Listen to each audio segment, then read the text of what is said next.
In the heart of London, where the past often meets the present, a significant diplomatic gathering unfolds quietly, out of the spotlight but far from insignificant.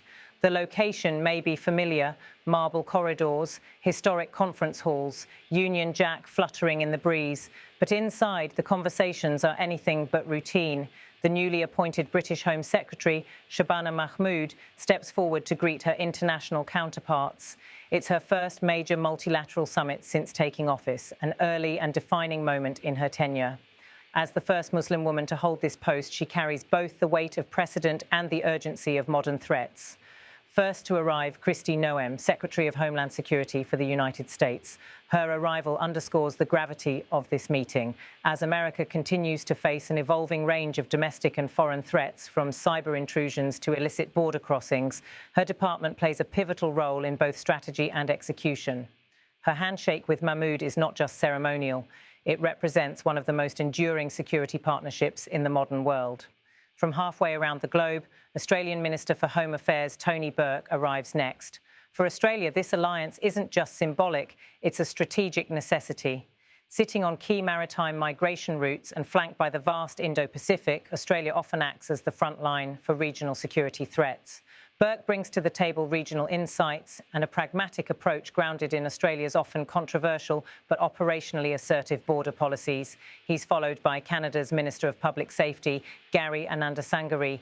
Representing a country with some of the most expansive land borders in the world, Anandasangari walks a tightrope between upholding liberal democratic values and maintaining national security.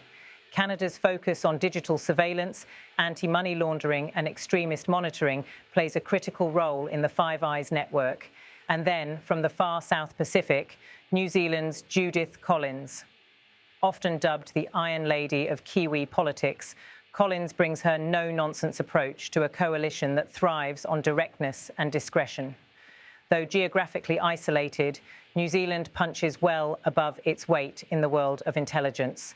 It's a silent partner, one whose voice, when it speaks, carries influence. Together, these five ministers represent what's known as the Five Eyes, a strategic alliance formed in the ashes of World War II.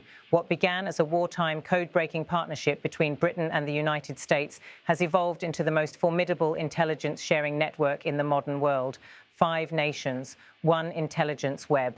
The Five Eyes are bound not just by language and law, but by history, shared values of democracy, open societies and mutual defence. But while their roots lie in a world of radio intercepts and Cold War wiretaps, today's threats have changed dramatically. The enemies are no longer state actors alone, but networks, gangs, hackers, exploiters of chaos. On today's agenda, migrant smuggling, a shadow economy that preys on desperation. From Libya to the English Channel, from the jungles of Central America to the ports of Southeast Asia, millions of people move legally and illegally, and criminal enterprises are there to profit. Smugglers use WhatsApp groups, forged documents, and social media ads to recruit and deceive. Many journeys end in tragedy: drownings, exploitation, detention. This alliance aims to hit those networks where it hurts: bank accounts, encryption channels, and cross-border safe havens. Joint task forces already operate in multiple countries, but coordination is key. New proposals focus on digital surveillance, shared databases of known traffickers, and intelligence fusion centres that operate across time zones. And that's just one part of today's conversation. Another high-priority item: online child sexual abuse, a rapidly growing epidemic. The dark web, end-to-end encryption, and AI-generated content have made traditional policing nearly obsolete in this domain. Offenders are getting younger, the content more graphic, and the methods harder to trace. It's a race between technology and morality. Five Eyes agencies are now embedding machine learning tools into their investigations. AI systems that can detect patterns, link global offenders, and even intervene before abuse escalates. But this kind of policing is controversial. It treads dangerously close to privacy boundaries and civil liberties. Still, officials argue the risk of doing nothing is far worse. Then there's the matter of synthetic drugs, cheap to produce, deadly to consume, easy to ship. The rise of fentanyl and its analogues has upended traditional drug enforcement. Labs operate in the shadows, often in one country, producing substances that are shipped across borders and sold anonymously.